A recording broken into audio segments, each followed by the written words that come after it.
Hello, everyone. Welcome to the Saturday show. I am your host, Ryan Anderson. As usual, I get to be joined by my co-host, Jackson. Jackson, we had a bit of a scheduling or a rescheduling sort of a thing going on. How are you doing out there? You're out on the West Coast. My flight got delayed, so I'm still in Saratoga. I got to head up to the track after this show, but it's been an ocean up at Saratoga. Yeah, I love how you said, like, I gotta go to the track, as if, like, that was a bad thing, as if I'm supposed to feel sorry for you that you're stuck in Saratoga for the Belmont Stakes. But no, yeah, I should be. Obviously, things not going as planned today, but still a lot of good racing coming up, and the Belmont itself isn't going to be affected too much. So, still very, very, very pumped up for that race. Exactly. Both Triple Crown races to this point have pretty much been run with some moisture in the track. I think the slop's going to even the playing field, if anything. Looking at the races so far at Saratoga, the track looks like it's playing relatively fair. We've had runners coming from off the pace, down on the rail, middle of the track. So we're going to do some handicapping for this show. We're not going to show that live racing as Jackson gets his drink on to start the day on the West Coast at 9:50 in the morning.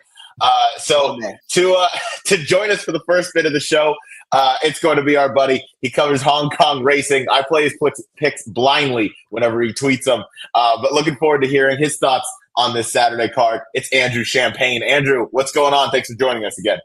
It's my pleasure, guys. You were talking about a schedule adjustment. I'm just, saying I thought that schedule adjustment would be that this show would be after the 11 carded races on Sunday. Yeah, sorry, had to. That's the definition of low-hanging fruit. But we're all staying dry. That's a good thing. Ryan, if somebody comes by your room in a gondola, let us know. I will. Yeah, no, I'm waiting for the canoe to show up so I can take my Uber. It's called Uber River. It's pretty new. They're trying it out. But it's been an absolute deluge out here for most of the morning. But hopefully it clears up here moving forward. But either way, we still have all of the dirt races obviously intact. We have the Wonder again in the Pennine Ridge that have moved on to the dirt. There's some smaller fields, but still going to be fun to watch. Andrew, we still have a plethora of grade ones going on, but we've got to start with the biggest of them all. We've got to start with the Belmont Stakes. Still that field at 8. How do you see it shaping up? Do you think the pace is going to be, or do you think the slop, rather, is going to help or hurt Rodriguez? I don't think the slop is going to have much of an effect on any of the horses in this field. We know that these horses have run their A races on fast tracks, on off tracks, whatever. I don't think it's going to bother anybody all that much, or by contrast, move anybody up. And that's about all you can ask for in a grade 1 race like this. What I do think is we have seen a couple of races so far at Saratoga. We're 3 races in. We haven't seen any 2-turn races, I don't think yet. Actually, wait a minute. The third one was, and there was a horse that came through on the rail. But I do think you don't want to be too overly far back when you're talking about 1.25 miles at Saratoga. Tradition is you don't need to be on the lead. You need to be at least somewhat close or be much the best horse. So with that in mind, I do prefer journalism to sovereignty.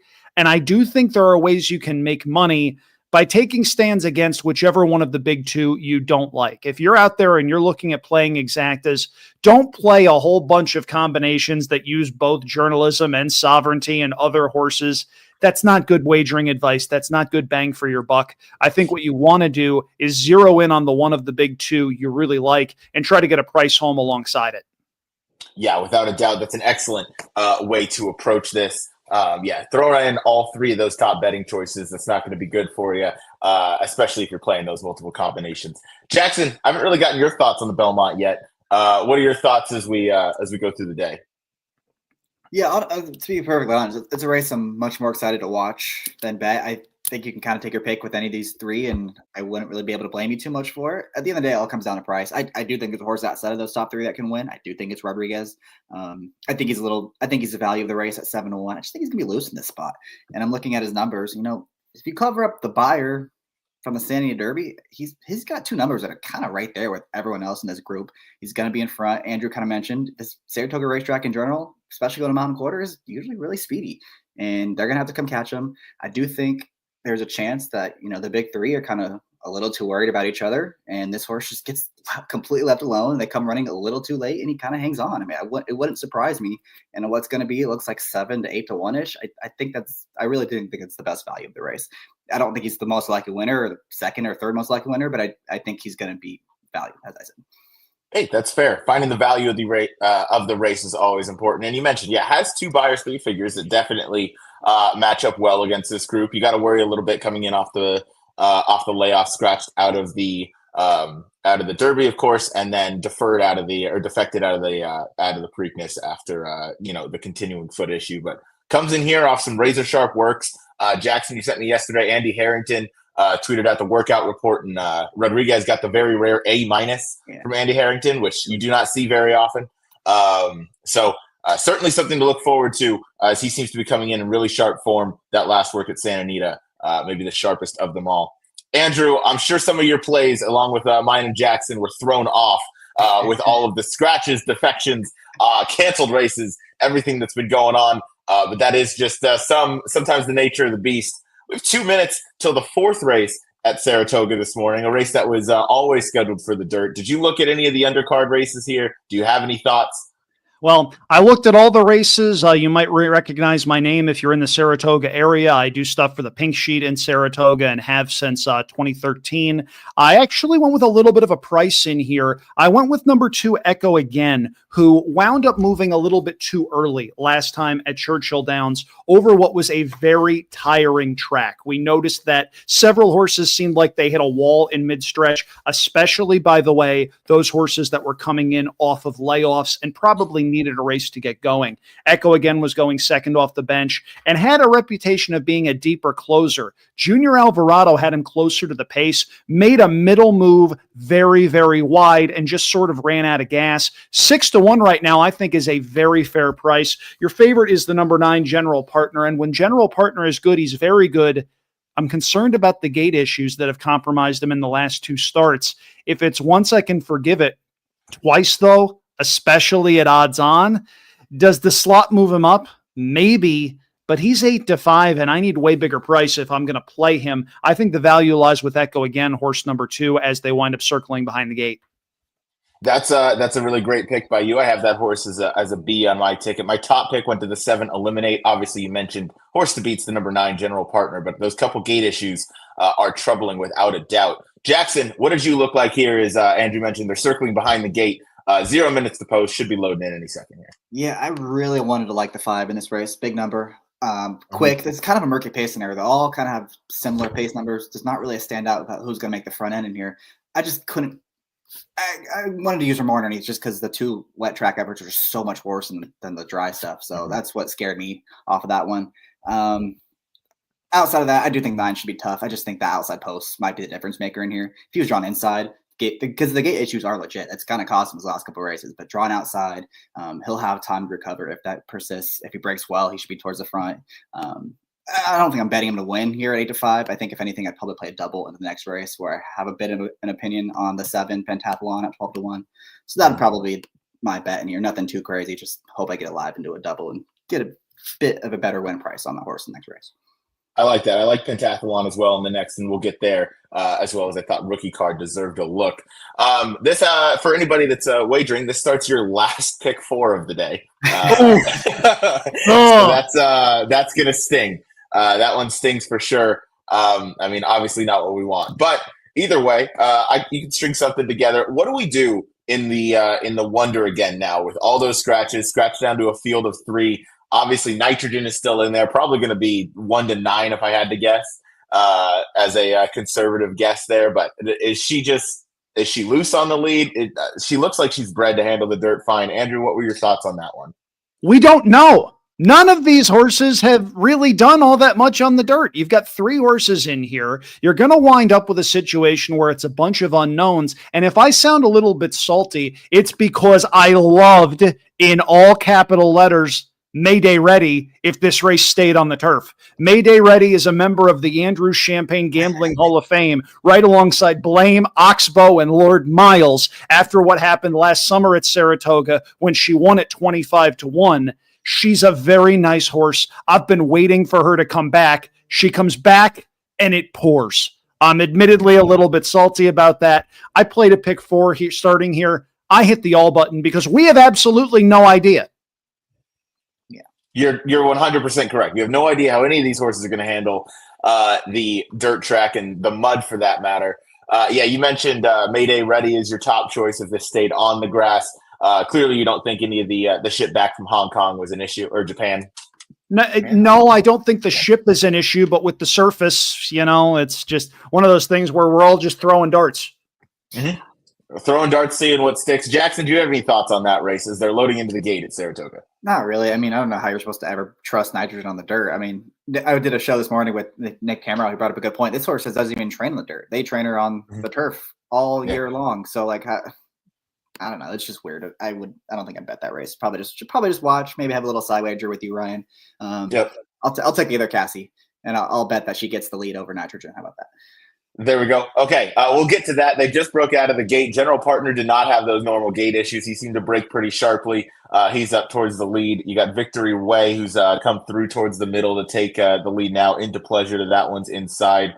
Then about a length back to the rest. It's a wall of like 4 horses. I can't really see who. It looks like Hades from the outside is going up into third. They just went through the quarter in 22 and 4. Going into the far turn now, it's still Victory Way up top. You have General Partner, 3-2 on that one's outside, tracking nicely. Down on the rail is Into Pleasure.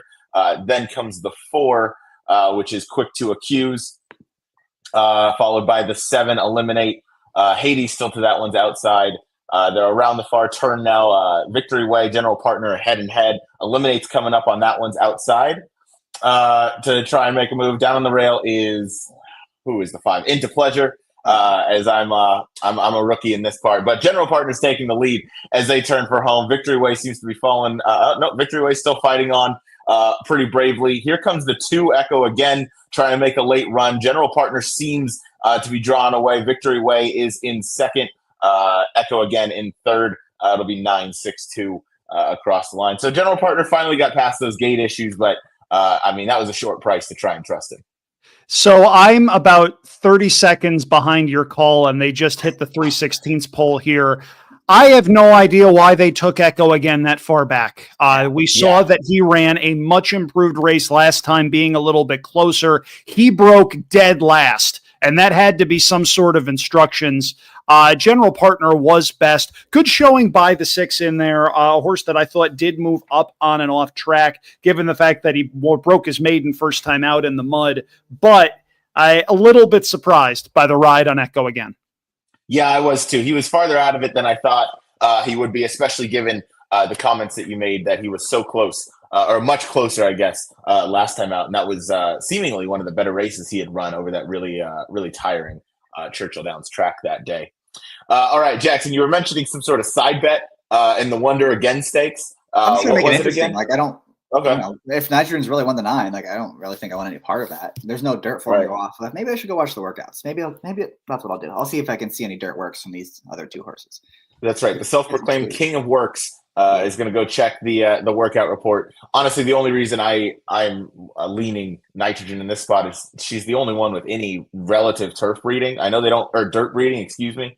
I mean, her dam was mainly on the dirt and a winner on the dirt. Other than that, there's not much to go off with any of this field. Mayday Ready's bred turf through and through. So is the 3 Bessie Abbott, the Irish bred. But I mean, it's probably just going to be one of those where, would any of us be surprised if any of those 3 horses won because the other 2 didn't like the surface? I don't think so. So it'll be interesting to get to. But a race with no scratches that it's a small field, but it's going to be a great race. It's the Met Mile. Goes as race number 8 today out of the Wilson Chute. Are we skipping the True North?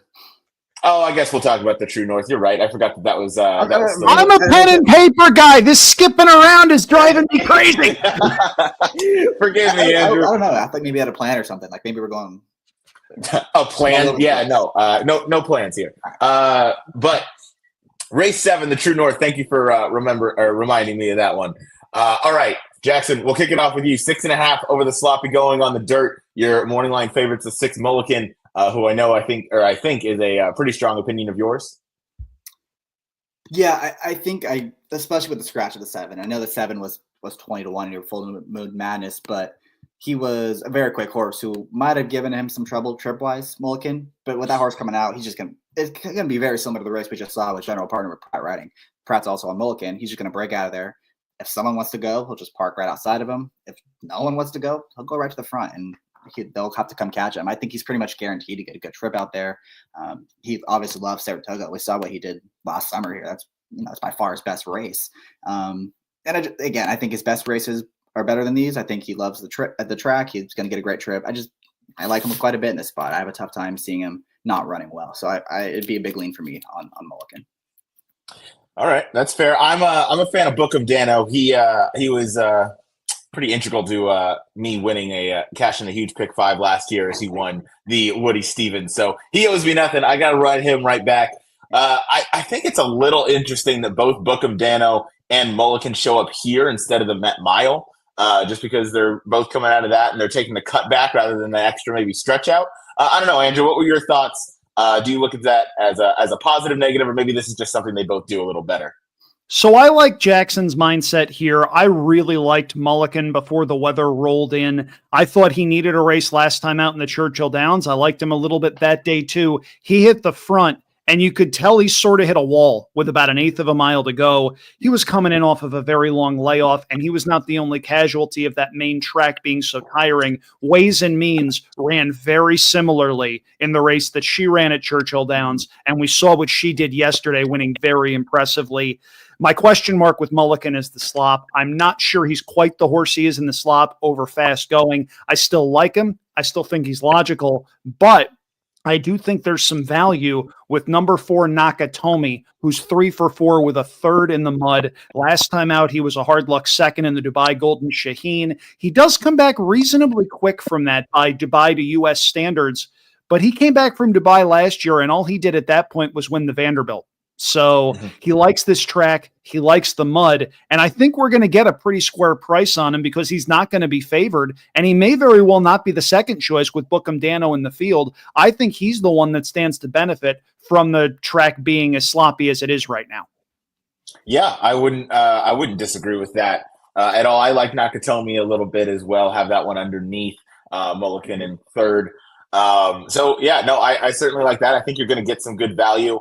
The works have looked really sharp. Looks like sometimes that trip from Meydan from overseas does take a little bit out of horses. Sometimes they really have to kind of get back into the swing of things.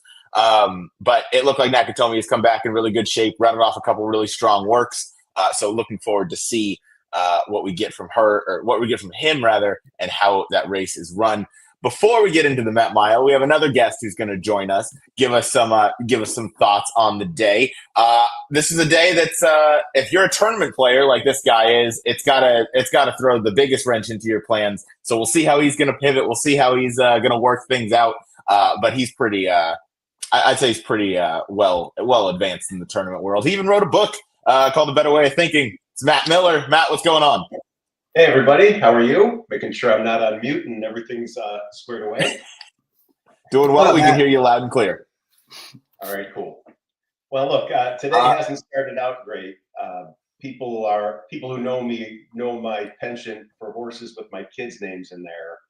Princess is Olivia. I think I went back to the well one too many times and kind of paid for that this morning. But yeah, look, as far as Belmont at Saratoga is concerned, you can see the smart-ass look on my face as I say it. For those of us that don't do a lot of handicapping, this isn't that frustrating. It's not like I've spent all week, pouring over stuff, no pun intended. It's much more about picking reliable spots. And yeah, today definitely throws a wrench in things. The 2 horses that I had identified as full shoves for me in the NYRABets contest are both completely unplayable in my opinion. So I have an idea for what I'm going to do, but yeah, I want to see the odds and I want to see what continues to happen. So we'll see.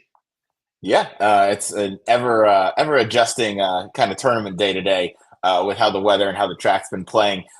We'll move on to the next race after the True North. It's the Grade 1 Met Mile. Jackson, I'll go to you first. What are your thoughts? 4 horse field, but 4 really good horses, or 5 really good horses? 4 really good horses. 5 really good horses. Sorry, I thought Castle Chaos had scratched out of there. That's on me. You definitely just put that horse in the winner's circle, bro. I did. No, Jackson, what are your thoughts on the Met Mile as they go out of the Wilson chute here? Yeah, I mean, this is good. I know it's only 5 horses, but this is a really good race. Obviously, you have Fierceness, so I think it's the best horse in the country. You got White who's the most interesting horse in the country because when he's good, he's damn good, and when he's not, he's really, really bad. So which version of him do we get today? Just a Touch is an up-and-comer who's done absolutely nothing wrong. He looks good. And Raging Torrent is another up-and-comer who looks really good. Those two got the best of the post draw. They're also getting the best of what today's race is, which is the 1-turn mile. And it's a major question mark for both of today's favorites. I mean, Fierceness is damn good, but he's never really done this. He hasn't done this in a long time. And he also has rail. His worst race by far came in the slop. Like, there are a lot of major question marks Fierceness has to answer today. But again, I think he's the best horse of the country. Oh man, I'm talking too fast. I still think he's the best horse in the country. He could definitely overcome that. But at the price he's going to be, I want the 2 outside horses. I think Raging Torrent is damn good. He got the best of the post draw. He's going to go right to the front, and we'll see if he's good enough in today's race. I also am going to use Just a Touch though, because he's another up and comer. So I'm going to have some vertical or some horizontals going with him, and mulligan into those 2 horses. I think it's a good bet because I think you'll get decent prices on those doubles. Nice. I think so too. Andrew, I want to throw it out to you. What are your thoughts on the Met Mile? 5 entrants, but 4 really, really good horses. If Fierceness is right, he doesn't lose. Jackson, you mentioned how badly he ran in the Champagne and the slop. Well, the start before that was in the mud here at Saratoga, and he ran pretty darn good that day. You mentioned the rail. Inside speed in the Wilson chute it's tough. I am not a gigantic fan of the Wilson chute and how it's been used by NYRA, but I'm going to give them a lot of credit this week. They carded 2 Wilson chute races. This was one. There was one a couple of days ago. Kudos to them for carding more 2-turn dirt racing in front of the grandstand as opposed to relying on the Wilson chute for more than what it should be, which is a decent gimmick, but not more than that. You did mention Raging Torrent, though, and I thought that one was interesting because with some of these horses, we've seen them for a while. We know what they're capable of. I think Raging Torrent may very well have an excuse to keep getting better. He was very good last time out in the Godolphin Mile. Mile was an unknown coming into that race, but he ran very, very well. I like the fact that he has tactical speed, but that he doesn't necessarily need the lead in order to run well. Those 2 would be the 2 that I would want in that particular race. If you're playing contests, Raging Torrent is probably the pick, just in case Fierceness stubs his toe. I'm against White in this spot, so I'm probably putting him straight into the winner's circle. I can't shake last year's Met Mile. Some horses just do not like the Wilson chute. I don't think he cared for that at all whatsoever last year. Maybe you just draw a line through it and move on. But he's low-key another horse where when he's good, he's very good. But when he's bad, it's not pretty to watch. Yeah. Go ahead, Jackson. Just to add to what just listening to everyone talk all week, like no one is picking this horse. And I'm getting very similar vibes to the Pegasus where no one was picking that horse. And yet when the toe opened up, that horse was taking all the money in the world. So I'm kind of curious to see if he's getting bet again in this race. I think the money he's taking is going to be a very big clue to how he's going to run today is what I'm trying to get at. Yeah. Certainly could be. Yeah, you mentioned when he's live on the board, he typically runs well. Obviously, he's run some absolute clunkers before, but last year's Met Mile, I also that raises some concerns for me. Broke his horse 6 of 6 out of the Wilson chute and just never really picked up his feet.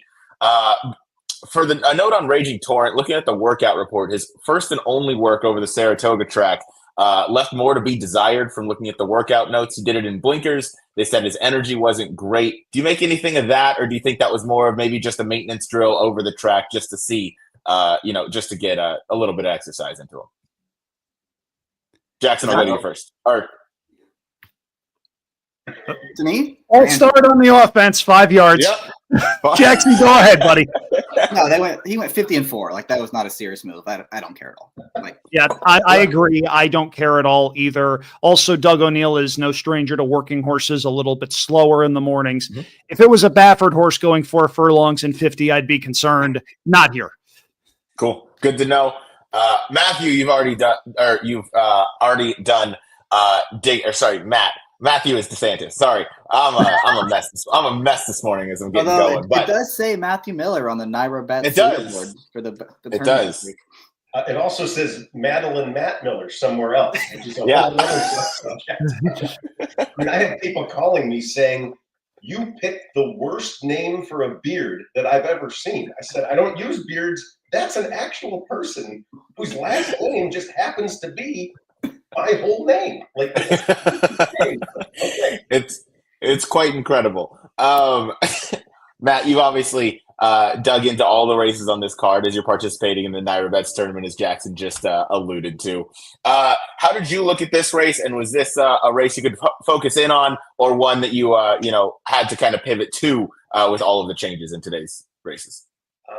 So I hope this isn't taken as too much hubris. I don't mind putting out there what I'm about to do in tournaments. I just generally don't feel people care or necessarily have the guts to do it my way. So I don't mind just being honest here. And as I recognize you guys are up to the 8th race, the 2 horses that I really wanted to play today, and the idea was going to be just a full all-in win bet on each. Nitrogen, who I think is not workable at this point, and I think it's Zulu Kingdom in that turf race that came off the turf, and my confidence went to hell. I'm also just cognizant of the fact that with friends, I'm a rotten poker player. So you were gonna see the smile on my face as you talked about fierceness anyway. Yeah, this is my pick of the day. I'm probably going to use the race before to do some doubles into the horse. And depending on what I'm alive to, I'm either going to finish it off with the full balance. White Barrio does spook me, but no way for tournament purposes. I'll probably put something on the side to get myself even if I get stung by, a kind of hide and go seek superstar where you just don't know what you're going to get. But yeah, I think fierceness is, as I look at the card, it just feels like, again, from this tournament player's perspective, I'm not taking 1 to 9 on anything or 1 to 5 on anything. You don't make enough money. I think maybe this is as offensive a way to say it as I can. White Barrio just feels like a great takeout reducer here. And I'm going to get a much better price on, as you guys said, the best horse in the country on most days. So that's the play for me. I like it, and he's been the best horse in the country in his last 3 starts. So he's strung together that consistency. Even in that last start in the Ali Sheba, a lot of credit to Johnny V for that ride to get him outside where fierceness is most comfortable. Maybe that's the only question I have for him today. If he had drawn post 5, I would have it'd be even more confident. Jackson, I told you after he romped in the Ali Sheba, because I made the super smart pick of picking Locked that day, who I think is still somewhere around the he's still somewhere around the quarter pole. So I learned my lesson. Fierceness has strung it together. He's now a very consistent horse. He's grown up. He's matured. Obviously, he still hasn't really run with that horse to his outside, but Johnny V's been riding so lights out at Saratoga. Go ahead, Matt. And I'm not positive that's how this is going to go. If Raging Torrent just bolts out of there and gets to a clear lead, I could picture it kind of looking like the plan all along for Johnny V just to come one path off the rail and then just sit to the horse's hip, and I do believe in manifesting and trying to picture what things look like. And I can picture those 2 running around the track, and, fierceness pokes his head in front as they round that final turn. Still hasn't been asked really. And, you're looking at White Barrio getting mud splashed in his face way too far back. And I think you're pretty, at least from my sense, you're pretty confident most of the stretch as you're watching your horse not even get pushed that hard. I mean, that was a comment I think we had when we saw that horse win live, was we were kind of curious what kind of figure the horse was going to get, because it sure didn't look like it was running that fast or trying that hard. And then, that figure came back ridiculously high, and you just realize this just has a high cruising speed, and I think he's just going to wear this horse down and not have to look behind him. Yeah, I don't entirely disagree with you. His internal fractions of the races he runs are nuts. He ran a 22.55 middle fraction in his last race, which is on dirt is nuts. You just don't see horses do that, and he still had so much energy left for the stretch. Most Wanted, who he finished in front or directly in front of, Most Wanted finished in second, came out to win the next race. That was an allowance race, but still won it really nicely. So obviously, I think the form was pretty strong in there. Jax, you have a smirk on your face. What's that about? Or is it just that's just how you always? That's how you're always living, though. Yeah. No, most wanted just cracks me up. He's fun. I'm just saying, we knew that he was into the bottle earlier. It might just be starting to hit. Yeah. Do I have a little glow going on yet? You'll get there. You'll get there. The next race that was carded for today, it's been moved to tomorrow, but we can still discuss it because it hasn't been canceled, it hasn't been taken off the turf. It's the Grade 1 Jaipur going 5.5 on the turf. Think Big was a pretty strong morning line favorite in there, 6-5 off of 2 really nice wins. I was there for one of them at Keeneland, where he knocked me out of the pick 5, and I feel very dumb for not using him, as he is now the best turf sprinter in the country, most likely. So, Jackson, actually, I'll go to you second. I'll go to Andrew. I'll go to you first. What were your thoughts on the Jaipur? Track conditions, obviously tomorrow probably going to be, I don't know, good to yielding or whatever, but they're going to run it tomorrow. It'll go as race number 13. How did you see it? I wish I had a stronger opinion here. Think Big is logical. 6-5 seems a little bit short, but if he runs back to either of the last 2 races, does he win? Probably. The horse that's going to be the wise guy horse is the 9 AG Bullet. That was not a great ride last time out. Wound up trying to go inside, and the door got shut with about 3/16 of a mile to go. I don't know if AG Bullet was winning that particular race, because the winner of that race came circling around horses and wound up getting the money and pulling away to win by a little over 3 lengths. But I do think there's some improvement on the horizon with Flavian Pratt in the irons. The one horse I'm interested in that might be a little bit of a price is coming back to a turf course that he's done very well at over the past couple of years, and that's number 3, Our Shot.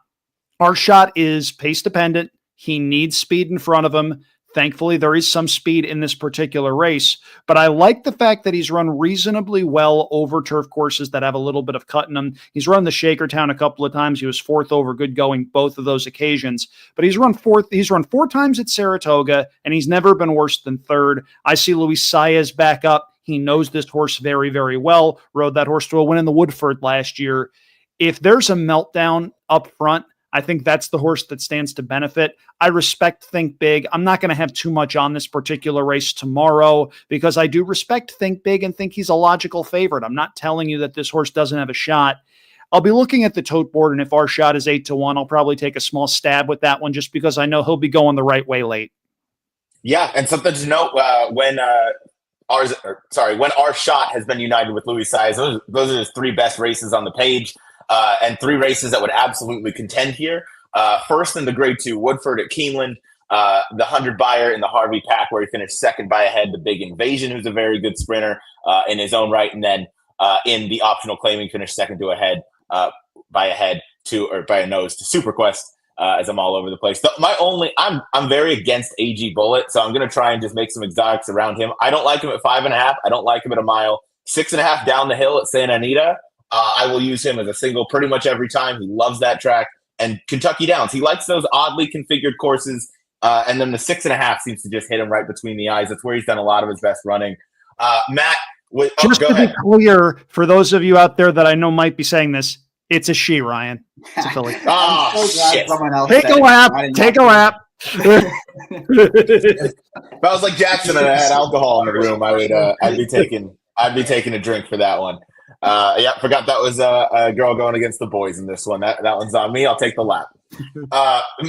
Matt, when you looked at this race, was this going to be a big tournament play for you, or were you going to be passing on this race? It was a hard pass, and frankly, I love going on these shows following someone like Andrew. He says it all really well. I don't have the ability to string together the articulation of a handicapping opinion anywhere near as well as he does. I agree very much with what he said. I will take a slight detour and say, am I the only person here? I've said this once before on some other show. Am I the only person here that went to chemistry class and knows that the chemical symbol AG is silver? And why aren't people calling this Silver Bullet? Like I would have to think that was the intent of the name. But okay, whatever. So I can't speak for Ryan or Jackson, but I take pride in the fact that when I went to Ithaca College, I did not take a single math or science class. So Just saying, you can a silver bullet's all you, man. And seriously, thank you very much. That's very kind. Oh yeah, it's yeah. I mean, look, I used to get intimidated coming on shows talking after people like you. Now I just kind of know my place and know where I can add value. And to Ryan's question, handicapping wise, me and those pickers that I listen to, we're all on Think Big. And it just didn't feel like that compelling a spot to me where I just had to play it. I'm not trying to sound bitter or negative or anything, but I don't care if this race is today or tomorrow. I wasn't doing anything with it. And especially, again, listening to your guys' opinion about, well, first of all, many of us have opinions about turf sprints and their variability in general. And so settling on a 6-5 morning line shot where you don't have the strongest opinion in the world, it's just an easy pass for me. Yeah. Real quick note on AG Bullet, Silver Bullet. I've heard him called both of those. I feel are somewhat okay. The people that call him Ag Bullet, which that drives me nuts. I have no.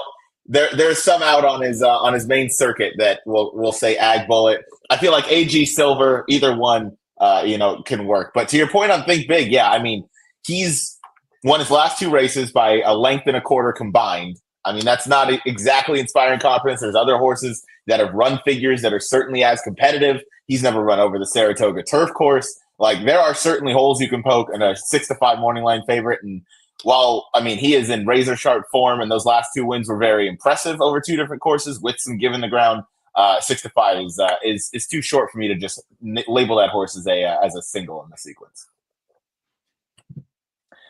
Next race, we'll talk. I just want to see if anybody else had any other thoughts. Jackson, what? Do I get to talk about it or no? Oh, have you not talked about it? Yeah, sorry. Go ahead. This was my best bet of the entire day. You I asked don't want to talk nicely. about this race, and I have to wait. He did ask 24 nicely. hours to watch it. AG Bullet is gonna win this race. It's a 2-horse race on paper. I have a tough time seeing someone else winning besides these top 2. And this price discrepancy is just crazy. I mean, why is Think Big 6-5?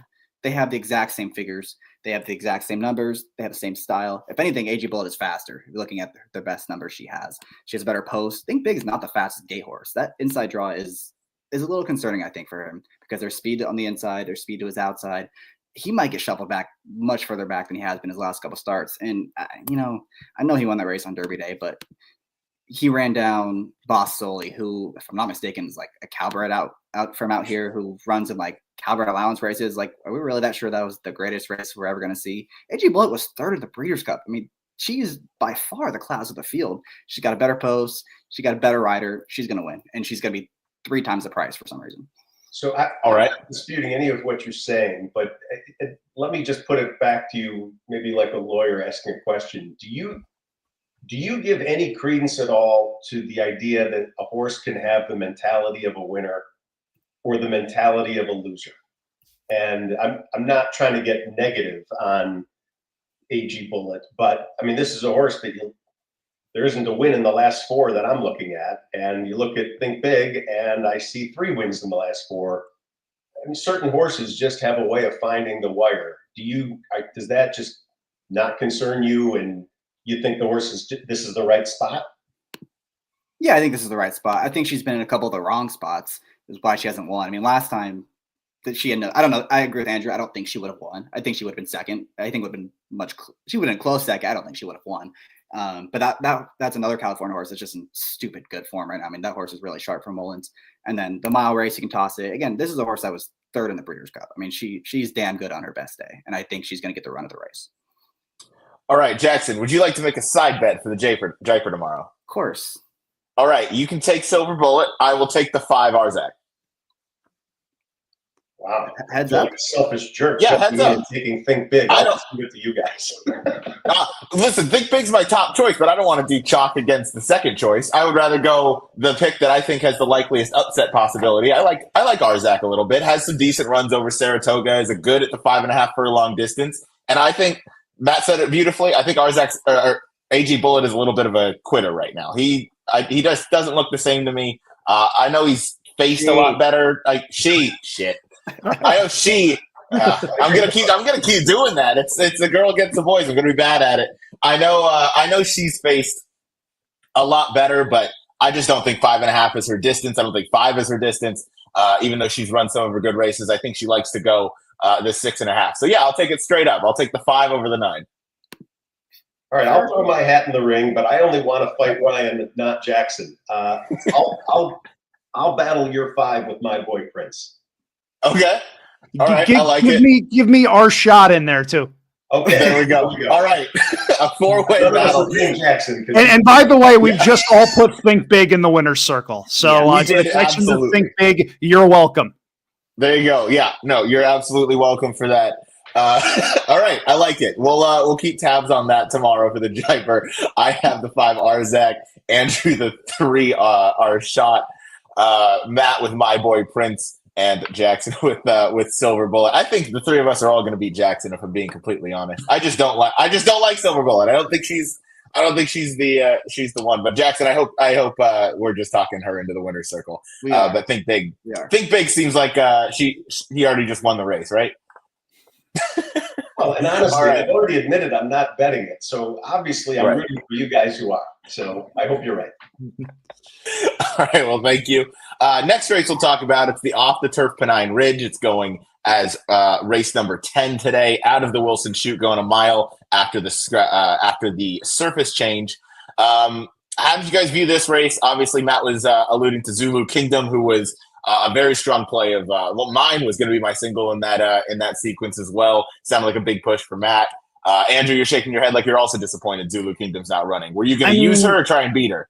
So I'm disappointed in 2 things, and I will get on my soapbox for this one. So the first is I agreed with Matt. I thought Zulu Kingdom was very, very logical and was going to be a pretty consensus single. I'm going to echo the argument of the late, great Chuck Simon. Change the name of the Pennine Ridge. And in fact, I'm going to give NYRA 2 options here. You can name it after Charles Simon, or you can name it after Christophe Clement, who won this race with Decorated Invader several years ago. That one also fits. Pennine Ridge being attached to a graded stakes race seems wrong. Seems like they did a favor to somebody. Let's give the race a better name. Come on, people. Yeah, I agreed. Yeah, seconded. All right, Jackson, I'll go to you. How did you see this race now that we're off the turf? Obviously, the big scratch is Zulu Kingdom. Yeah, it changes it a lot. I mean, look, there's 2 horses that have good dirt form, and that's Mibago and Noble Confessor. And then the 2 horse AP Kid's a little interesting. That's a horse that took a lot of money on debut at Gulfstream on the dirt against Gosger and Pickin, who are both, Gosger obviously was nearly won the Preakness. So that was a good field. He took a lot of money against Speedy type, hoping that he goes to the front, as does Mibago. They both have one way to go. Sets it up for a horse like Noble Confessor, who was 3rd at Chancer McPatrick last summer right here at Saratoga. So he's another one that has dirt form. Not a race I'm going to be playing very heavily. Obviously, he's a maiden, and this is an off-the-turf race. Just weird things happening. But if I had to make a pick, it would be the 9. Nice. Yeah, my pick, I guess, would be the 7 Mivago if I had to play this race, although I don't think I'm going to, as I really have no interest now that it's off the turf. Andrew, what were your thoughts on this one? Yeah, Mibago to me is the horse to beat moving to the dirt. I liked him quite a bit last time out on the American turf. I thought he was lone speed, and I got a heck of a thrill at 15-1 when he turned for home. I thought Jose Ortiz rode an absolutely incredible race, giving that horse every possible chance, then hit a wall and ran out of gas. Does go to dirt, has won on dirt, cuts back to a distance that might be a bit more friendly for him. And also, I don't think there's a metric ton of other early speed in the race. AP Kid went early last time at Gulfstream, but it's not like he went insanely fast on that one dirt race. So I think Mibago may very well just be a candidate to lead from flag fold. That's all. If it was 6-1 on the morning line, I'd have a play on the horse, but my guess is we're going to get something like 2-1, 9-5, and that's going to be a little too short. Agreed. And Mibago does break really sharply, should get to the lead. IRAD, obviously, one of the top jockeys to have for a situation like that. Matt, how did you see the race? Obviously, we know how you saw it when it was on the turf. I assume it's just a hard pass now. Hard pass, grossed out looking at it, pissed at the race, no one's fault. Yeah, look, I went to bed last night working out my plan. This was likely going to be, and look, it's not like I'm flexing. I mean, these numbers are all on the internet and stuff, but I was in second place in that contest at about 12 grand. I think first place was at 20, and this was likely going to be a full shove, expecting 4 to 5 or even money. And then I'm going to do what I'm going to do in the Belmont. And yeah, pulling the rug out from this one. I have no remaining interest in the race. And again, I don't take shame in saying this. I listen to podcasts during the week. I listen to you guys. I listen to Howard on HHH. And as I listen, everything I listened to was on the presumption this horse is, this race is on the grass. And in my opinion, I am erasing everything I've heard anybody say up until this point because it was premised on something else. I just don't see any reason to panic and jump into this thing as hard as I can. And maybe I'm missing some opportunity, but for the way I play, I can't imagine anything in this race turning into my most reliable pick on the day. So, pass. All right. I like it. And you don't need to give us your play for the Belmont Stakes because obviously that's the last race of this contest. So, okay. Well, just kidding. There we go. I was going to ask, do you think the slop evens out the playing field between all those top runners, seeing as they all ran in the Derby over that same wet surface? So, what were your thoughts on that versus if this was on a like a fast listed track? If any, the fact that journalism did what he did on a wet track answers a question for him. Certainly, I'm not otherwise going to upgrade or downgrade a Baeza or something like that. And just being honest, I'm not a Sovereignty fan. I'm just not. I don't like skipping the Preakness. I understand it makes no sense to be mad at a horse or anything ridiculous like that, but that's just not those are just not connections I'm rooting for. That's not a horse I'm rooting for. I like sportsmanship. I like respect for the game. I understand that this kicks off a whole argument that I'm not really trying to kick off, but we're allowed to have favorites. And yeah, I want the horse. I want the people's horse. I want the horse that showed up every single time and kicked ass last time. And if he loses a second time on the square to Sovereignty, well, then Sovereignty's just a better horse. But there's no way I'm picking that one. I'm going with my heart here. To your point, which I do support. I love that journalism's kind of danced every dance to this point, and he literally kicked the ass of Goal Oriented last time in the Preakness on his way to win. So.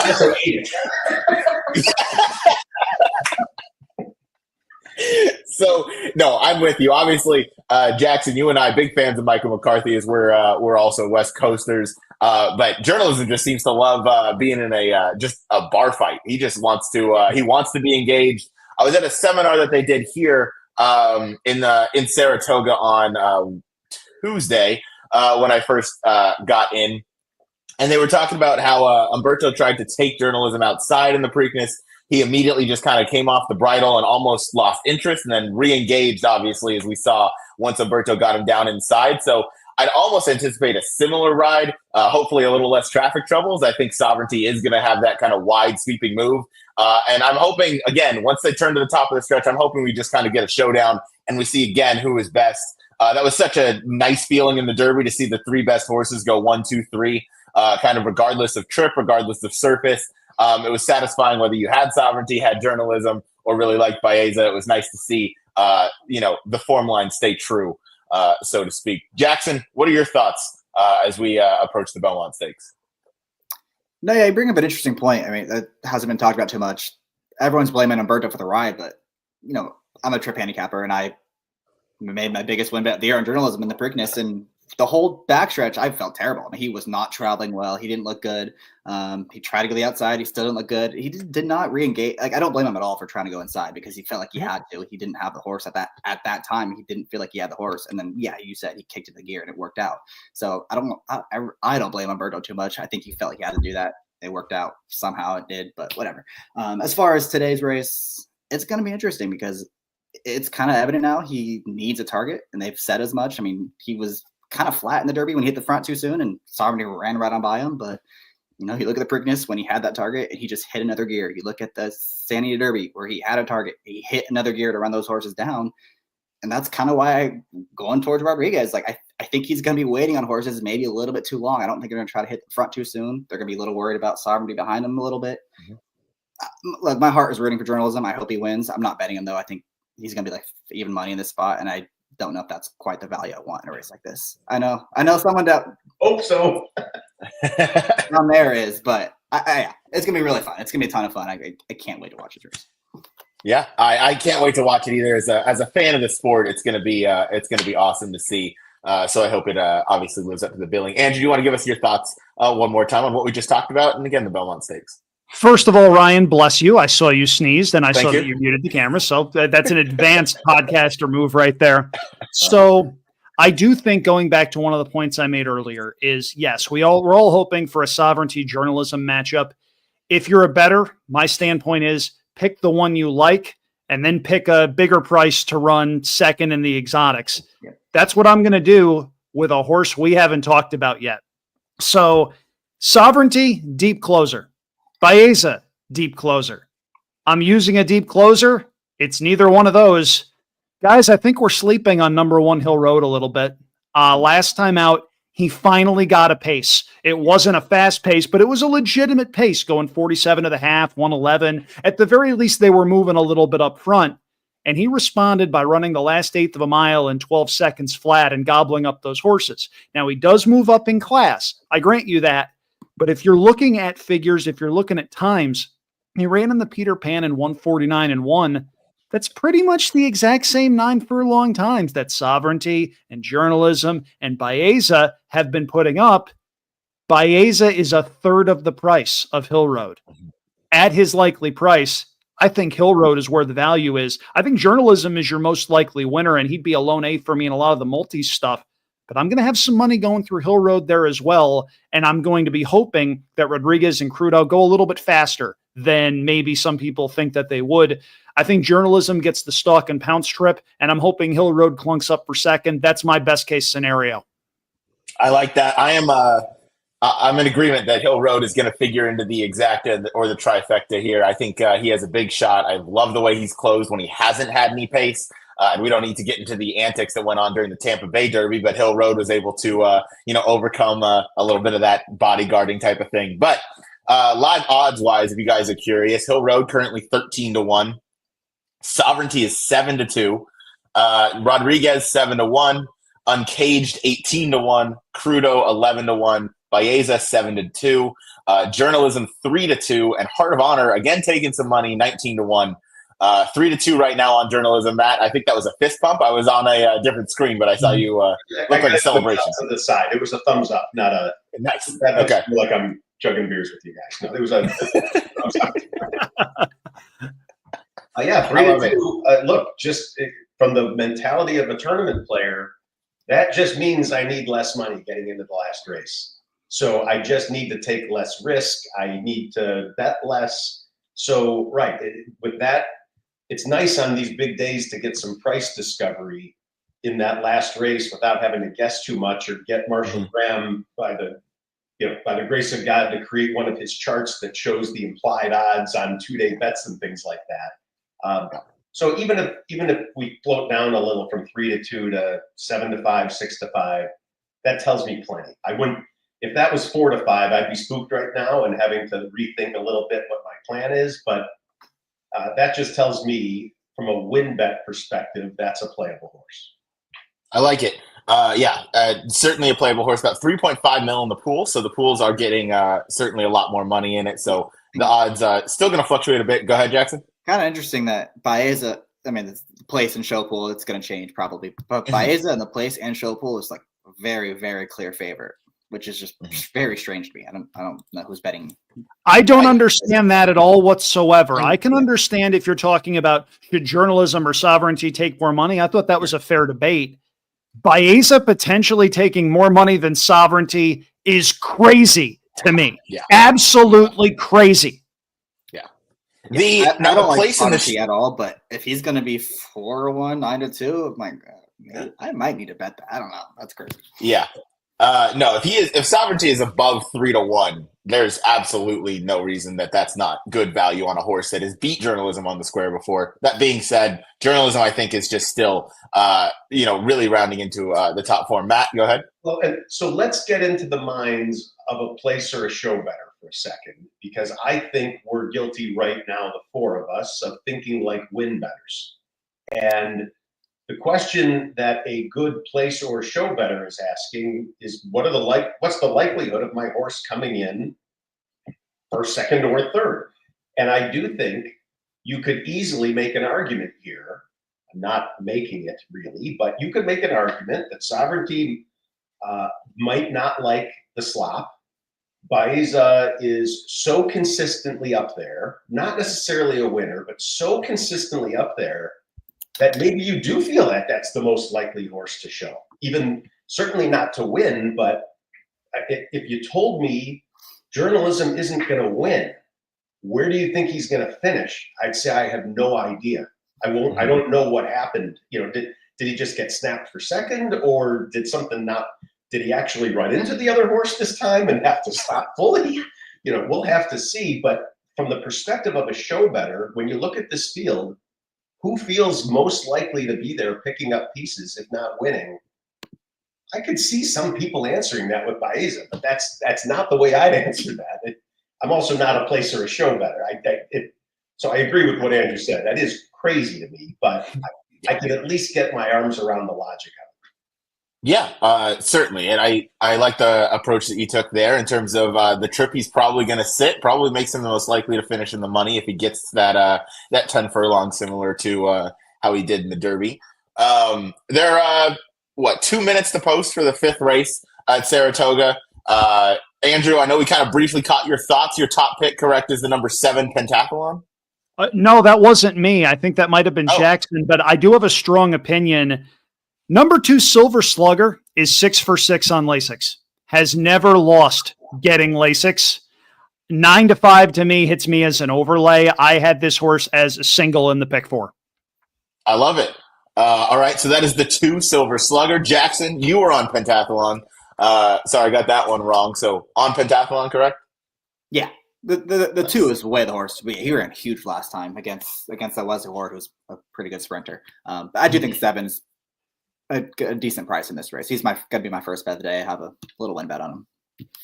I like it. Matt, did you have any thoughts on this race at Saratoga here? He's on the iPad they're being entered right now, but I'm with Andrew on Silver Slugger. I'm looking at some doubles right now, but 9-5 that's not bad. I mean, I'm just trying to see what nitrogen is. I just played a 270. These are not doubles I want to play. So yeah, I'm betting 2 to win. I like it. 2 to win. 9-5 is fantastic value. Andrew mentioned the stat that kind of stands out here, and that is the 6 for 6 on Lasix, and a well-traveled horse who's really just always runs his race. So I like that a lot. My top pick was the 3 initially, but has been bet down from 12-1 down to 7-2. So that value is just not there. So I will pivot to the 2 Silver Slugger because I believe the 9-5 value on that horse versus what 7-2 gives me on Rocketeer. I would like Silver Slugger pretty much every time. Rocketeer's getting hammered. Was 12-1 on the morning line. I picked the horse 3rd, but 7-2. That's short, and I think that might be Safi money. That might be second off the layoff money. It might be IRED money. We were probably not getting 12-1. I wouldn't have been surprised with something in the 6-1, 8-1 range. I am surprised with 7-2, and the fact that horse is a shorter price than the 8 Remarkably, who gets first-time Lasix, first-time Bill Mott, and gets Flavian Pratt. That would be my second choice in the field as opposed to the 3. Yeah. I feel like I'm missing something there with the 3. I did a show this morning, and someone had said that the rail that day at Churchill was like gold. Maybe not gold, but the rail was good that day at Churchill. Last race he ran, he was very wide the whole way around. So maybe that's it. I don't know. So I Could be there. I just looked at the will pays in the multis, and in the double, the 3 is the second choice. That is not the case as you go out further to the pick 3, pick 4, pick 5. I would say the horse took a little bit more money in those longer multis than I would have expected, but it's not like, the smart money was hammering it away at him 5 races in a row, 4 races in a row. It made you, who knows, but I'm just saying it's not a total match there, but it's interesting, Ryan, your perspective, when you see 12-1 morning line bet down to 7-2, you run away, and that's actually when I get interested. Sure. No, that makes a lot of sense. And I mean, if it's a maiden race, like yesterday, there was a Will Walden horse at Churchill who got bet down to 2-1 favoritism from a 15-1 or 12-1 morning line. That got me interested. That was a first time starter. That's kind of that buzz horse. This one feels like it's just no one really knows where to go. So they're going Irad Safi on a horse that has some forward ability, has some decent runs, second off the bench. Probably going to like the slop just with the breeding. So it feels like maybe that's just kind of how things are going. But yeah, I'm not an always all in if a horse is taking more money than I expect. I'm not always all out. But in this case, I'm out just because I didn't think the value would be there for me. Well, and it's a shame that the next race is such a mess from a doubles perspective, because it's often the case that a 12-1 bet down to a 7-2 shot isn't necessarily bet down the same way in every pool. And so the race is off, by the way. I'll stop talking. Oh, all right. Race is off, so I'll give us some sort of a call. The 10 broke on top. That is a rookie card for Saez. Ridgewood Runner is in second with Silver Slugger coming up the rail, along with the 1 Unlimited Potential. They are, looks like 2 or 3 across the track, with right in behind is Rocketeer. To that one's outside is Pentathlon, then back to Ridgewood Runner, who is trailing out of it a little bit. Then Joey Muscles, Hot Spun, followed by Agalo the Great, and remarkably up top, rookie card still on the lead. Silver Slugger in second in a nice tracking spot right now, looks to the inside with Unlimited Potential right there. Rocketeer is tracking from fourth, then back to Pentathlon. The half went in 44.7. I didn't quite get to see the quarter, but it was 22 and something. They're moving relatively fast. Pentathlon is making a good move on the outside. They're coming to the top of the stretch right now. There's still 3 across the track. Against the rail, it's Unlimited Potential. Silver Slugger in second. To that one's outside is the 10 rookie card. Pentathlon is making a run down the center of the track, and a good one at that. Pentathlon looks to have just swept to the lead and seems to be opening up. Along that one's outside is Agalo the Great making a late run. Up the rail is Ridgewood Runner, but by open lengths is the 7 Pentathlon. You heard Jackson. I think that was Jackson cheering. Well done Jose! On that pick. Great call. Great call. Jose. Let's go. Love That's it. a heck of a Nice. call. Yeah, when I saw the quarter in 22 and 2, when you said half in 44 and change, you saw the eyebrows go up on my head. Going 7 furlongs, that's fast. That's scorching. And you see the final time of 123 flat. That race completely fell apart late, and Pentathlon set an ideal trip. In some of my favorite silks, by the way, those Phillips silks, so classy, understated. Love those silks. And Pentathlon now 2 wins, both at Saratoga. Yeah, 2 wins, both at Saratoga. Jackson, I have a question. So I used that horse in my pick 4 ticket. I was 7-10 on my main. I singled the 2 on my backup. I have a question for you. Did you like that horse because of the 460 Tomlinson figure that I think our buddy Shane O'Neill also just said in the chat here? Being by Spitestown, they obviously love to run in the mud. Or what kind of turned you onto this horse? That definitely did not hurt. I thought the mud would maybe move him up. I just liked, first of all, he was really good at Saratoga last year. Even the races he lost, he ran really well. And the 2-back race, I thought he ran huge at Keeneland. He was kind of in chase mode the whole time, ran really well. Race that kind of came apart, and then last time he had a lot of trouble.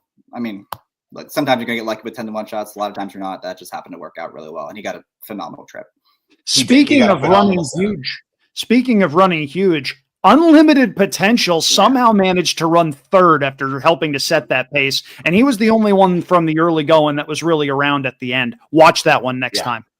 Watch that one. Ridgewood Runner put in a bit of a bizarre race, broke and was on top to the outside of rookie card, fell back to, I believe, 8th or 9th, and then re-rallied up against the rail as they turned for home. So a bit of a weirdly run race, but you mentioned it. Yeah, the number 1 Unlimited Potential ran his eyeballs out as well to still finish in third, was on top of that pace the entire time. Silver Slugger ended up fading out of it. So did the 10 rookie card as they went too fast too soon. But yeah, your winner, Pentathlon. I'm now a very big Nitrogen fan as I singled that horse in this pick 5. So I'll hope to get that one home in a race that honestly no winner or loser would surprise me in there. But great call by Jackson. Hope you had a nice win bet on that, or started some sort of sequence there. I had a win bet, and I'm trying to get a second entry into this Del Mar challenge thing today on horse tourney, so that should move me up quite a bit. There we go. Good luck to you the rest of the way. We have a couple more grade ones to talk about. One is running today. One is running tomorrow. So going through the next one. Oh, I'm sorry. Do we have? Yeah, no, two more. Okay, I can count, right? The next one we'll talk about. We're going 7 furlongs on the dirt. It's the grade 1 Woody Stevens. A very, very competitive edition of this race. Matt, what were your views on this race from a tournament player's perspective? Obviously, one of the most competitive and best betting races on the card. So it's all situational, and I don't have a form in front of me, so I'm just doing this off of memory as best I can. But in the Kentucky Derby contest, the Pat Day Mile was a very hotly contested race. And given the spot that I was in the tournament, I had this luxury position of being able to spread to a few horses, any of which would have gotten me to a big number. All I needed to see looking at the start of this race is the name Matticat Road. Out. Pass, done. That's divorce papers filed. And I don't like, it's not just divorce papers, it's like a restraining order. Yeah, I'm not going anywhere. I'm not going anywhere near a race with this horse in it, because the level of frustration caused last time was so severe. And by chance, there was another horse in the race that did the same thing to me at the grade 1 gamble the year before, and that was Patch Adams. So I've got 2 horses in here that should have restraining orders against me. I'm not sure, but I don't even know if I can bear to look at the TV to watch these guys, to be honest. This feels like an entire field of horses that has disappointed person after person after person. And when I get on tilt like this, I just know not to bet. And yeah, of course I'll watch. I'm going to root for everyone to lose probably, but but the reality, and that's the horses, not the people. Obviously, my friends want all win or whatever. But for me, I'm not going to try and make up for past problems or whatever with trying to chase one of these. It's a pass. That's smart. I like all your thoughts and emotions there. I like the restraining order instead of the divorce papers. There's a couple horses that exist where I might have to start throwing that term in there.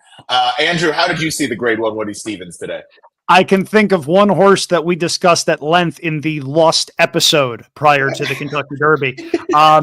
There's a very particular maiden that if you know, you know. I at one point really liked Colloquial in this particular race. I thought he was sitting on a big one. He scratches. That one has had his issues, to put it mildly. A lot of layoff lines there. When he's right, he's a heck of a horse, and I was looking forward to getting him at 6-1. With that in mind, Ryan, you mentioned really wide open race. Could go a whole bunch of different directions. So naturally, I'm on the favorite. That's the 10 Chancer McPatrick, who tried to stretch out to 2 turns in the last 3 starts and was running in the wrong races for the right reasons. They had to figure out, okay, do we have a Kentucky Derby horse? We know we have a very talented 1-turn horse that won the Hopeful, won the Champagne. They ran him in the Juvenile. There wasn't a ton of pace in the Breeders' Cup Juvenile. Citizen Bull led him all the way around the racetrack. Okay, you can forgive that one. They ran him in the Tampa Bay Derby, first start since November, off of a significant layoff. Runs okay to finish second behind Owen Almighty. Okay, we can forgive that. Let's give him one more shot in the Bluegrass. Total dud. Okay, we're back to 1 turn. This is probably what this horse wants to do. And look, it's a grade 1 race going 7 furlongs. There's a lot of early speed signed on in this particular race. I think the faster they go early, the better Chancer McPatrick's chances figure to be. And given what we've seen at Saratoga, you can sit back and make 1 run today, and you can have a pretty legitimate shot. The 2 horses that are both coming out of the May 3rd allowance race, Matt, you mentioned Patch Adams. It wouldn't shock me if Patch Adams is a similar type of horse that they tried 2 turns with and they just realized, okay, he's a 1-turn animal. He, I think, is going to come down from that 5-1. I think there's a chance he may well wind up your favorite.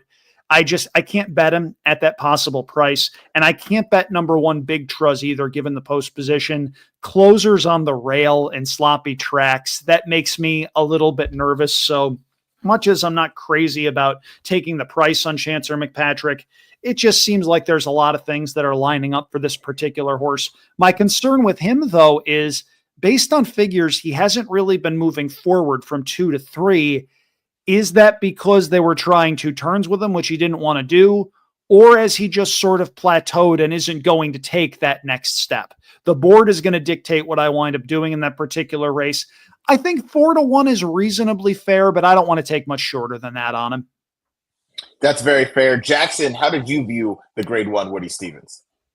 Yeah, from a tournament perspective, this is the race you just stay as far away from as possible. I mean, this is by far the most wide open race left on the card. I mean, you can make a pretty legitimate case for just about anyone in here, to be honest. It's tough. I guess my top pick would probably be the 11 Gate to Wire. I just thought he had a tough time last time, the Pat Day Mile. It was a complete downpour. No one made up any ground at all. He was so much further back than he wanted to be. And he actually did close. He passed a good chunk of the field in that spot. Now he's got the outside post. He's got a lot of speedos inside. He's supposed to get a good trip in here. He probably my top pick, but I don't hate Neo Equus in here finally cutting back to 1 turn, which is what he's wanted to do all along. He's outside of all the other speed. He should get a good trip. And even, Andrew mentioned Big Truz stuck on the rail. I think if a lot of people take the mentality and he ends up drifting up to 10, 12, 15 to 1, then maybe he's worth a little flyer at that price because he's not that far off Patch Adams. Patch Adams is, I think, the most likely winner in this race. So if you get a crazy price on the 1 and he's not that far behind the favorite, I think maybe that you go there. It's a tough race. I definitely want to play the board on this one. It is a tough race. I really hope that it continues, that the betting holds, and I hope that the morning line is pretty accurate. I don't think there should be a horse under 7 to 2 at the absolute lowest. I think 4 to 1 is a very, very fair morning line for how competitive this race is. Andrew, you mentioned a note on Chancer McPatrick, who is also my top pick in the race, obviously the most competitive. I end up on the favorite as well. This is a move Chad Brown is really good at. He's 4 for 9. That's 44% with cutbacks, route to sprint in Grade 1 stakes on the dirt. So that's obviously a move he's familiar with. He's done it with Ways and Means. He's done it with Jack Christopher. Domestic product, all of whom ran their career best buyer when he cut them back from the 2 turns as well. So it feels like Chancer has come on maybe as a 3-year-old. He's just not getting the chance to do what he wants to do. We saw what he did last year at the Spa when he was able to run around the 1 turn, both in the maiden breaking performance and in the hopeful and in the Champagne, all around that 1 turn distance. It looks like they should fly early, in terms of horses like Macho Music or Mucho Macho Music. One of those 2 Bafferts is going to go early. Patch Adams has some speed, but I feel like he may rate. Gunmetal can be quick. So it feels like we could get a repeat of the race we just watched where Pentathlon ran, but it feels like those fractions might be, repeated in the Woody Stevens today. And I think Chancer is just going to love it. I don't think the wet is going to be an issue for him whatsoever. I think he should just pick all the pieces up late, and I'm looking forward to watching him run. I hope we can get 4 to 1. I don't want to take too much lower on him. Jackson, from a betting perspective, as Chris Couples is in here, giving you on the show we did. So nice. I'll be cashed. Nice. There we go. I hope he did too. I hope anybody did as they listened to Jackson there. Jackson, from a betting perspective, how would you approach this race? Looking at how wide open the betting board is. We're still on the Woody Stevens, right? Oh yeah, still on the Woody Stevens. I think it'd just be a win bet. On these big days, I like to take advantage of all the money back specials, all the ADWs offer, and just play them. I mean, it's a really good opportunity just to do that. Keep it simple. I may mess around with one of these. I think they have Woody Stevens in the Belmont double, if I'm not mistaken. Mm-hmm. They do. I would probably play whoever I think the best value is to win for all the money back special stuff, and then I do think Patch Adams is most likely winner, so I'd probably play a double with him into Rodriguez, who's going to be a big price into the next race. Yo, go ahead, Matt. Yeah, I want to jump on that. I like that idea a lot. I'm a big fan of these essentially non-consecutive doubles where you get a chance to get money live into the last race. You know how obsessed I am with bankroll management and money management and whatever. And if you know for a fact you're playing the Belmont, which we all are, obviously, even those of us that like passing races or whatever, you're still betting the Belmont. And so why not, from a bankroll management standpoint, take an opportunity to get live to the amount of money you want to get alive to without having to bet as much, because you're getting leveraged odds in a double. And I'm not saying go crazy here, but just take what you were going to bet here, bet it in the form of a double, and you may end up saving yourself a big bet on the end by hitting something smaller here. That's an excellent point to add. I'm happy you threw that in there because, these non-consecutive doubles are great. There's also a Met Mile to Belmont double. So if you have two really strong opinions in there, you can even, up those payout prices as well. Jackson, it looks like you need another drink, brother. It'd be that time. Well, he can afford one now because Pentathlon just won and made him a whole bunch of money. Yep. I'm good for the day. I can't lose that much. The rest of the day, we're good. Free money. Exactly. There we go. Free money is the best kind of money. So the great one, Woody Stevens, any other thoughts? Andrew, maybe how you would approach it from a betting perspective? I mean, we agree completely as far as we both like Chancer McPatrick, but we don't want to take much less than 4-1. A lot of people that I've talked to like Gunmetal, and I don't like him much in here. This is a case to me where the two races on Lasix were just so much better than the one race without Lasix, and there's other speed in the race. He's going to have to beat me. Yeah, he's going to have to beat me as well. I'm pretty against Gunmetal in this spot. I didn't like that last race at Keeneland. Even though I had him that day, I just didn't like his off Lasix. That concerns me a bit. Go ahead, Matt. So maybe we do another head-to-head here. I'm going to choose 45 degrees to the right as my guess. What angle do you all think Citizen Bull is going to break at? I'm gonna say with the jockey change, I'll go just 20 degrees. 20 degrees. I mean, Leo close. I think probably has some PTSD. Thankfully he's far enough away. But I got to tell you, if you put my mind into that horse, all I would be doing during this race would be working my ass off to get as close to that other horse as possible and put a shoulder right back into him. My God, I mean that horse something. What I will say, I'm going to go the other direction. I'm going to say 17.5 degrees to the left because Patch Adams has a far bigger chance of winning than T Craft does. And my guess is Citizen Bull's going to know that and just sort of hone in on it. Yep. Makes sense to me. I think I love it. Is following directions, but that's funny. JD Fox with a great scout.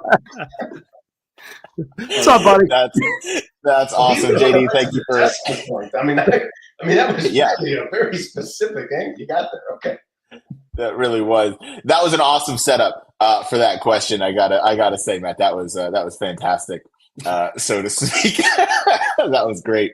I can't believe everybody threw such a fit over Junior Alvarado hitting one too many times in the Derby. Yet nobody seemed to actually talk about the fact that Martin Garcia wiped out a third of the field out of the gate in the first 100 yards. I must do the duty that at least one podcast or show host must do and say the one word that's going to make at least some people tremble: Bayern. It's the timer. It's the for those of us upset about incidents at the gate or the rules at the gate or any of that.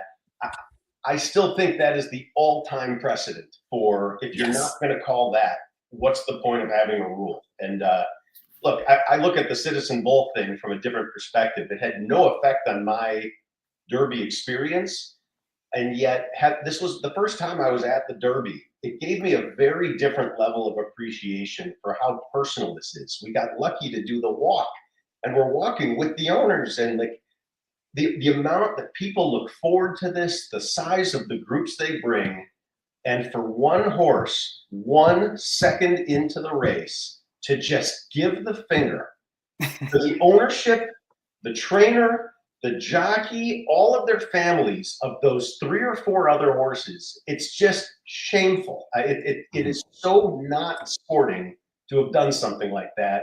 And I don't take the argument that it was an accident or the horses did. It was clear as day what they did, and I would have a hard time looking at the other owner and shaking his hand. I mean, I would feel sick with what my horse did. I would too. Jackson appears to have had enough of us, so we'll see if he comes back a little later. He must have bet on Bayern that day. No, you mentioned it. Byron is pretty much he's the bar, so to speak, for terrible moves out of the gate. But yeah, you mentioned so much goes into that, and to see that and then have no action taken. I mean, then yeah, why look at anything out of the gate ever if you're not going to at least look at that? All right, we'll move on to other betting interests that hopefully don't have horses wiped out at the start, and it's going to be run tomorrow. To me, the most frustrating part of this race, it's the Grade 1 Manhattan.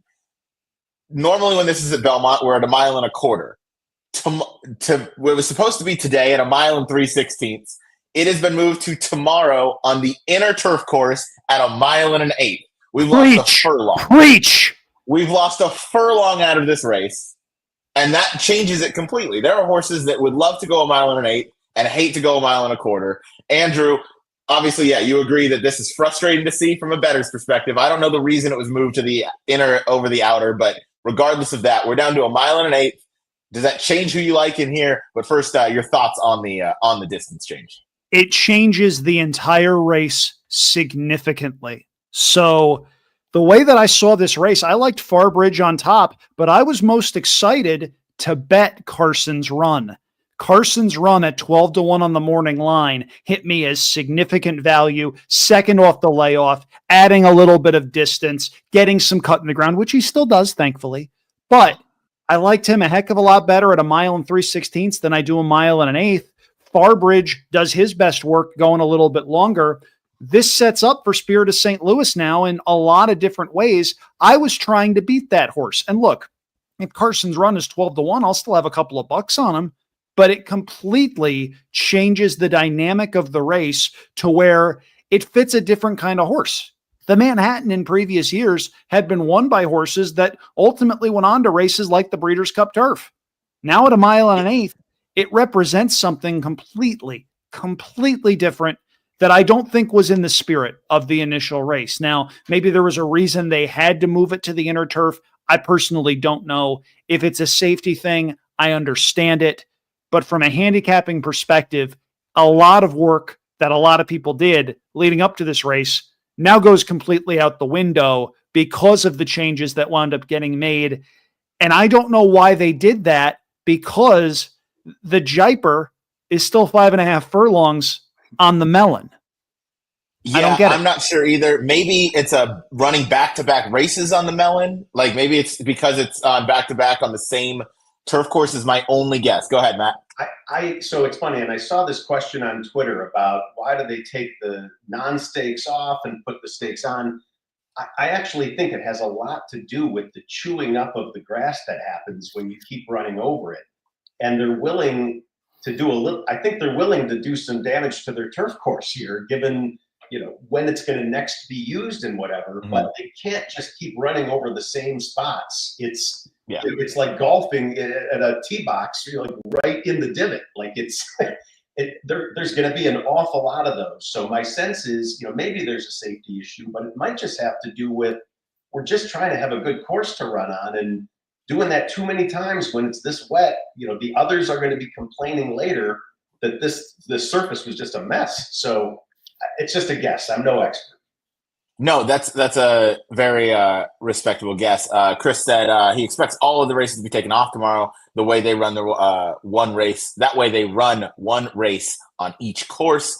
I agree too. The amount of rain they've gotten is substantial. Go ahead, Andrew. Point of order. If you're going to do that, that's fine. If that's the decision that's been made, that's fine. Announce that now. Yeah. Yes. Yeah. We need to know now. Plan B. Now I mean, we might change the distance. I mean, that's not one you hear very often. No. Let alone changing the whole turf course that's going to be used. That's not often a move that's made with a Grade 1 race. So yeah, announce it now. Announce it as soon as that decision's been made. Just tell us. We need the transparency from a bettor's perspective. To get back to the handicapping side of things, Andrew, you mentioned how much it changes this race now at 1.8 miles. I was on Spirit of St. Louis, and the one pause I had was the fact that he'd be going maybe a little longer than I think he's best at. And now he goes back to a distance that I know he's best at. So that ups my confidence. I hope I'm not too hurt by that on the price that I get come post time, because I still think it's a very competitive race top to bottom. But a horse like Carson's Run, who you mentioned, with Dylan Davis aboard for the Clement barn. Yeah, he would have been really set up if this race was going a mile and a quarter or a mile and 3/16, but the mile and 8 hurts him a lot. Farbridge, he's my restraining order horse. If we had to pick one, he's the one that I can't ever seem to be right on him. So maybe he wins tomorrow, but it won't be me. Every time I've used him, he's disappointed me, and I'm still not over the measured time silver knot race where Farbridge just managed to wire him, and that race gives me. Matt and I are both shaking our heads. I needed measured time badly. That was one of several races on Travers Day last year. There were 14 races on that card. I gave out 1, 2, 3 selections in the pink sheet. My top picks ran second 7 times. That was one of them. It was a very long day. That sounds like a Jackson day. He'll text us all the time that all of his top picks managed to finish in second. That was my entire summer last year, with the exception of Mayday Ready. So, yeah. Okay. 25-1. 25-1, yeah. But I agree. It's going to hurt some horses. It's going to help some. But Matt, did you have any opinions looking at the Grade 1 Manhattan Stakes that you were looking forward to? This was not going to be a betting race for me, but I feel all witty having come up with this. I said this on one of Howard's shows this week. And by the way, Andrew, Howard says hello. Hi, Howard. I think this is the first time that we have the ability to say that there is an other Miguel. And I mean, so Miguel's got 3 in the race, and I just think I'm rooting for him. I think that's not that it's a feel good story, but you look at the way the families all responded and come together, and I just think it would be really cool, especially to see get a couple of them in the top 3 if they could. And I am interested in Carson's Run.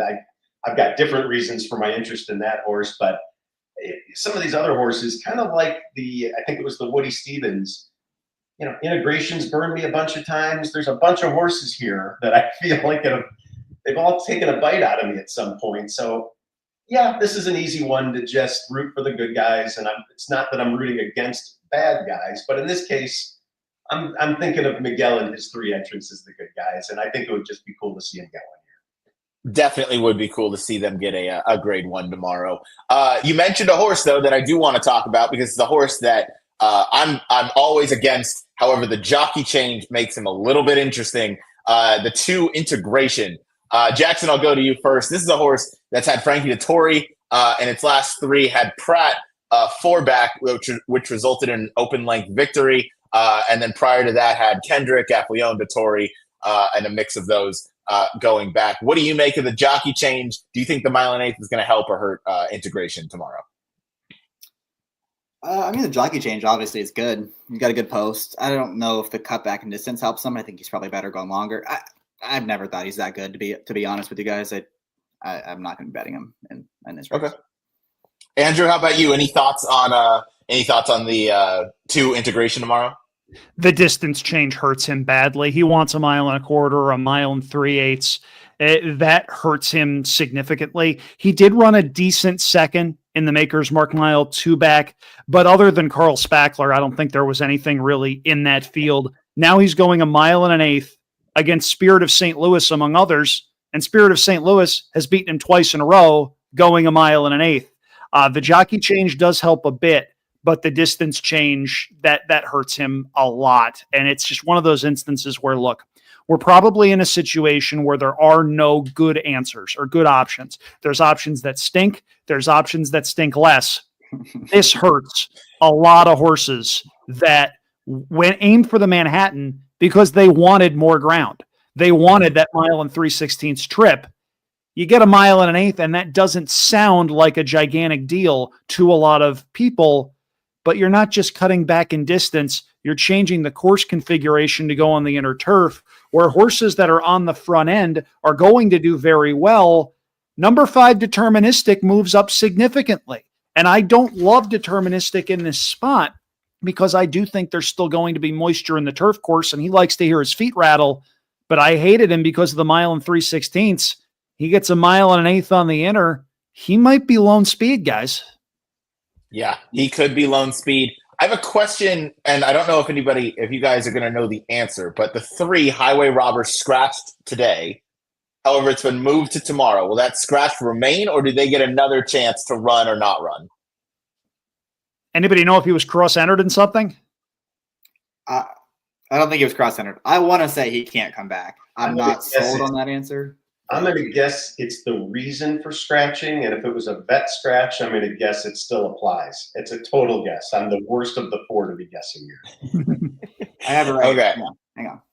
Here we go. All right, Jackson's pulling it up for us. If it was a vet scratch or not, I don't have the answer to Brad's original question. Well, the vet scratch would make the difference. Sorry, if it's yeah, Equibase takes a while sometimes. Hang on. that's okay. Great backside work there. They're still 18 minutes away from the Wonder again, the off the turf grade 2. Nitrogen, I believe, is the 1-2 favorite 3-horse race. He was a stake scratch. Go ahead. He was a stake scratch. Also, I love deterministic tomorrow. I loved him before. I loved him today. I love him even more tomorrow. So we're good. Chris Couples with the help. He was cross-entered. Or was re-entered somewhere. Thank you, Chris. Thank you, Chris. The chat always comes through. Medication is the issue, says JD Fox. Okay, thank you. Chat helped us out there. As I had no idea because that's not one we see too often with a scratch in a race that was then canceled and moved to the next day on a different turf course at a different distance. Although let me just ask a funny question. Does it not seem to the rest of you that in racing we are all the time saying, "I've never seen anything like this in my life before. This is the first time I've ever seen this." Like it feels like it's all the time that we are seeing stuff. Whether it's modern games at the Breeders' Cup, Yep.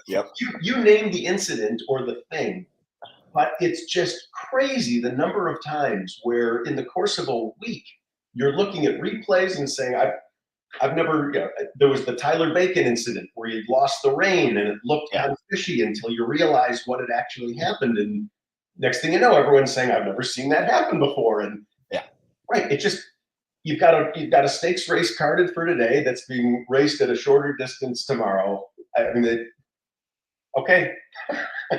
I'm done. Yeah, there's a 100-year flood that happens every 4 years. Let's stop calling it. There is always something that you've never seen before that happens. Yeah, once a week, way more often than you'd think. In racing, the one that comes to mind, at least in Santa Anita, was when there was some 45-minute delay because they took the rails to a different. They had to change the rails in the middle of a race day. Never seen that before. They changed the rail distance, and now it's moved to a different turf course on a different day at a different distance. Why even run it at Saratoga? Throw it to Colonial. It's unbelievable the number of things. The old expression, "What can go wrong will."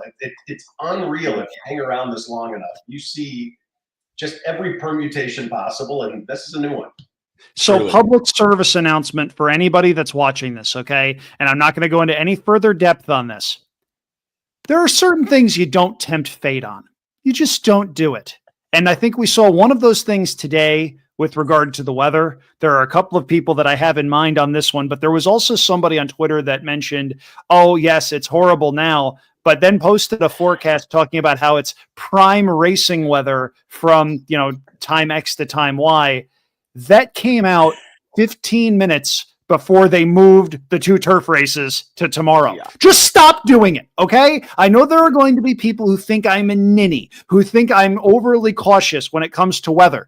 Just don't tempt the wrath of the whatever from high atop the thing, to steal a phrase from Toby Ziegler on The West Wing. Just don't do it. Don't tempt fate. Don't do it. This has been a public service announcement brought and paid for by Andrew Champagne of andrewchampagne.com. I appreciate. Yeah, you can't tempt fate, especially at a place like Saratoga where the weather's so unpredictable. I will say, looking right now at the track, it looks like the storm has moved on for now. Not going to say anything. Too late. You can't put the toothpaste back in the tube. Last year or the year before, it was 2023 when there was a massive amount of rain at Saratoga. I was there one of the days. Andy Serling tweets, I know there are people who don't want to hear it, but it's gorgeous at Saratoga. 5 minutes later, a 20-minute thunderstorm comes barreling through. I was in the backyard under an awning with some of the On the Wrong Lead guys. Shout out to the On the Wrong Lead guys. And we were all laughing hysterically because what else can you do? Yeah. Yeah. It was yesterday. It looked like a monsoon had hit, and they were still saddling up. They were getting things moving with no sort of a delay there. They were going in what was just a wall of water coming down. I was in the by the Jim Dandy bar downstairs. It was so loud in there with everybody being inside. You couldn't hear yourself breathe, let alone you could still make it to the window, though. They had so many windows there. So, props to them. There wasn't a line of 80 people as you try and get a bet in, but it was loud. It was rowdy. And I actually have to start making my way there. We have successfully handicapped all the remaining races on today's We're not going to go into the 14th. Oh, yes. Would you, Andrew, would you like to talk about the 14th that has not 1, not 2, not 6, not 8, but I think 10 scratches? 12. 12 scratches. You're right. Okay, my extensive analysis of race 14? Find a main track only horse you like. I went with the 14. That's it. That's all. I just didn't want the 14th to not get its proper due as part of the card. Okay. Okay, I appreciate it. That is the you do get the late degenerate double there with the Belmont Stakes into race 14. So, and that, I think they're also still doing that 2-day pick 4 into the first 2 races on Sunday. I think are they okay? If they are, then that is also something to look to. I like that they've done that. That is a nice special wager you don't see a whole lot of. That's a good one. Another new one to ask Nyra to contact Del Mar and get. A pick 4 with Del Mar and Saratoga every single weekend, every single car the entire summer. Please. And thank you. Thank you. I would like just a quick message here. I just got a text message from one of my biggest fans saying, and I quote, "You are indeed a ninny." These are my fans, people. That's gotta be family. That's incredible. Matt, any parting words as we wish you the best of luck in the remainder of this tournament? I appreciate that. No, just look, for all those that handicapped and spent a lot of time, hopefully you're not sitting there upset. It is an activity. We like the puzzle solving. It's just not that fun when someone says, sorry, we gave you the wrong puzzle to solve this one instead. Okay, we do like puzzle solving. It's a little frustrating to be doing it on the fly like this, but It's still great racing. It's still a fun day. Budget your money, use those doubles like we talked about. Try to get live to the Belmont so you don't have to shove too much money like a crazy person at the end. And for me, fierceness and journalism should tell the story of how my day goes. So we'll see. Fingers crossed. I like it. Best of luck to you. Yeah, this you mentioned the puzzle solving, which we all love to do in racing. This was kind of like if you were halfway through a puzzle, someone knocked it off the table, they gave you a new puzzle, and then they repainted it with a different picture. So we're all just doing our best to solve it. Honestly, as bad as the rain was in terms of the racing conditions, it allowed me to stay in Saratoga one more day. So I get to go see the Belmont Stakes in person. Everybody feel bad for me. Boo-hoo, I'm not back in San Diego. Jackson is most he's the saddest of all for me. Jackson, any parting words from you, man? Yeah, for as wrong as things have gone today, nothing's going according to schedule. It's chaotic, scratches, blah, blah, blah. The Belmont's still intact. The race we want to see is still intact. Nothing's changed. We're still going to have the showdown we want to see, and I hope it lives up to the hype. I hope it's great. I like it. Andrew, I know you gave your parting words a bit, but go ahead and hit us again, and then also Hong Kong tonight. I'm always messed up with their schedule. Yeah, Hong Kong is tonight with Sha Tin, so you can take a look at that if you want more races to handicap after the 14 at Saratoga today. I'm going to use this, and I'm going to give a bonus for tomorrow because there's a 12-1 horse on the morning line that I like a lot in race number 6. Bracciole looks like the lone closer in a race that is otherwise full of early speed. I really hope we get that 12-1 morning line price tomorrow in the 6th. So that's going to be my bigger play for tomorrow and a get-out play for the 5-day Saratoga meet. I'm going to miss the first 2 weeks of the Saratoga meet in July, but for the best possible reason. I'm getting married 3 weeks from today. Woo-hoo! Thank you very much. I'm going to be in Europe on my honeymoon, going to Lisbon and Barcelona, and I can't justifiably tell my new wife, I'm sorry, honey, we can't go to the Sagrada Familia yet. I need to handicap the jump race. I'm sorry, I can't do it. So you're just going to have to deal without me until the last 36 days of the Saratoga meet. But from the perspective of us old, longtime married guys, they do have bathrooms in all of those places to watch the race. I appreciate that. Thank you very much.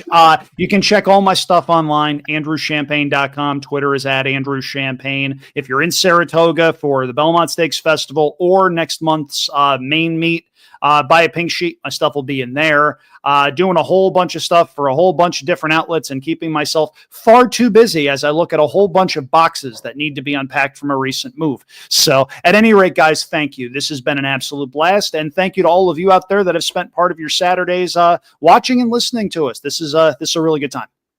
Absolutely. Andrew, thank you for joining us. Matt, thank you for joining us for the entire time of this show. JD, we'll end it with a hilarious comment. I plan to be the person Martin Garcia-ing Andrew as he walks down the aisle. It's a good thing I've been working on my Umberto Rispoli elbows. And by the way, the elbows we saw in the stretch of the Preakness were nothing, I imagine, compared to what happened when everybody got back to the jockey's room where there are no cameras. Oh, yeah. Yeah, no cameras, no outside folk allowed. Just the jockeys in there to settle those things out. Thank you, everybody, for joining us. I know we kind of moved the schedule around with today's Saturday show, but weather affected even the live show here. I got to get out to Saratoga. Jackson, thank you for co-hosting as always. Matt, Andrew, thank you both. Good luck to Matt and the rest of your tournament. Congrats, Andrew, on getting married. We will see you next week. As we continue with the Saturday show. We'll be covering racing all around the country. Stay tuned for the tracks, the analysis, all the bets. Thanks, everybody. Good luck the rest of today. It's America's original sport, and no one covers it better than America'sBestRacing.net. From the sport to the lifestyle, the best races, horses, and destination venues, cocktails, gambling, fashion, and more. America'sBestRacing.net is a sport for you.